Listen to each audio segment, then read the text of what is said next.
Pete Buttigieg. Remember that guy? Remember that time he ran for president?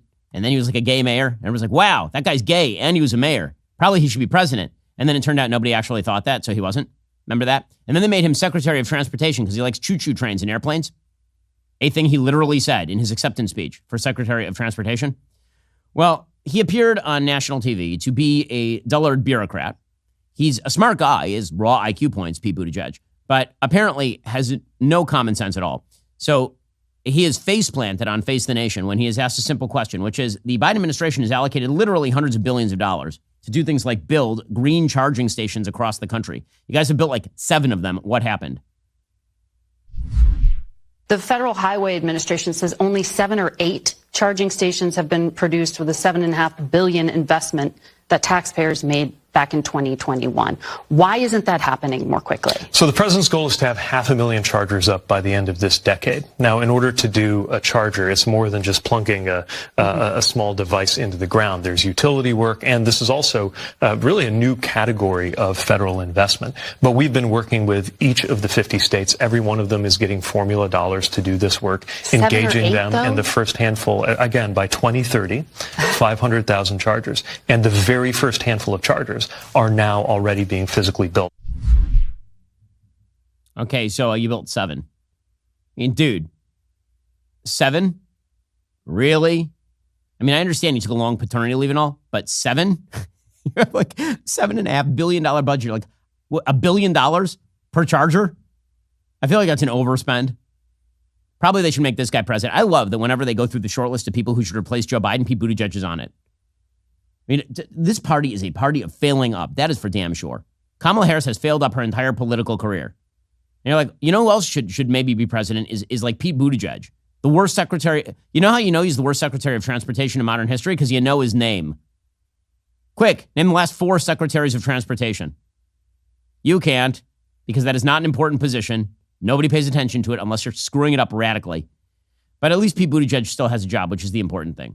Because it turns out the mayor of South Bend was not a permanent sinecure for Pete Buttigieg. Do you owe back taxes or still have unfiled returns? Not only is owing back taxes really, really stressful, but the IRS is coming. The IRS's chief data and analytics officer revealed they're focused on a new enforcement project with an average return on investment of about $6 for every $1 they spend. They're targeting individuals and businesses that currently owe back taxes or haven't filed those returns first. Tax Network USA, the nation's leading tax relief firm, knows the tax code. They're going to fight for you. With a record of negotiating over $1 billion in tax relief for their clients, their team is knowledgeable in handling any type of tax issue. Whether you owe 10 grand or 10 million bucks, they can help. Even if you don't have all your personal or business records from over the years, they can get you filed up to date.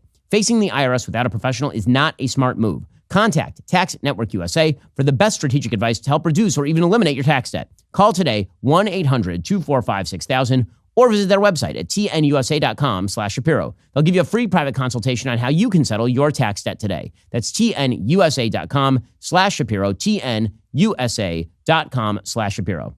Yeah, there is a thing that is going on with America's major political parties, which is basically they've atrophied into bizarre versions of themselves. And I would say that right now, the robustness of all parties seems to be at all-time lows. I mean, really serious, significant problems inside virtually every American political party. I'd say actually the problems inside the Republican Party are the least of the concerns. There seems to be at least some unity around President Trump. There seems to be some unity around an agenda inside the Republican Party, even if it is a milder agenda than one that I would like. The Democratic Party, meanwhile, is torn in half by the radicals and the incompetent liberals at the very top of the heap. And then there's the Libertarian Party. Never in human history, I have to say, has a third-party opportunity been blown as strongly as the Libertarian Party is currently blowing its third-party opportunity. You have 2 wildly unpopular lead candidates for the 2 major parties. And the Libertarian Party is just a clown show. It is just every 4 years, it is an absolute ridiculous clown show. And the best meme that I saw over the weekend was how it started for the Libertarian Party. There's a picture of Mel Gibson from The Patriot. How it ends for the Libertarian Party. It's like shirtless morons dancing around with rainbow tattoos on one arm and iron crosses on the other. The Libertarian Party is a mockery of itself, which means that basically it's a scam party. It exists in order to raise money for its leadership every 4 years, because they certainly have no intention of ever winning anything. With that said, this is a very close election. And so that meant that the Libertarian Party invited the 3 major candidates who are out there, Trump, Biden, and RFK Jr., to go and speak at the at the Libertarian Party convention. RFK Jr. went there and spoke and then was put in a nomination.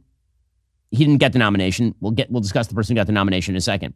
Biden didn't even bother to show up. Trump showed up, and the Libertarians, because, again, it is a complete circus over there filled with clowns, they decided that they were going to loudly boo Trump, which, of course, the left-wing media then turned into Trump booed by Libertarians. Okay, name a thing Libertarians won't boo. They're like Philadelphia Phillies fans booing Santa Claus.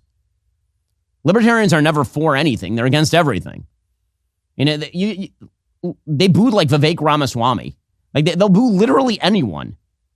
And so, like, Libertarians boo a thing is just called a day. That's not even an event.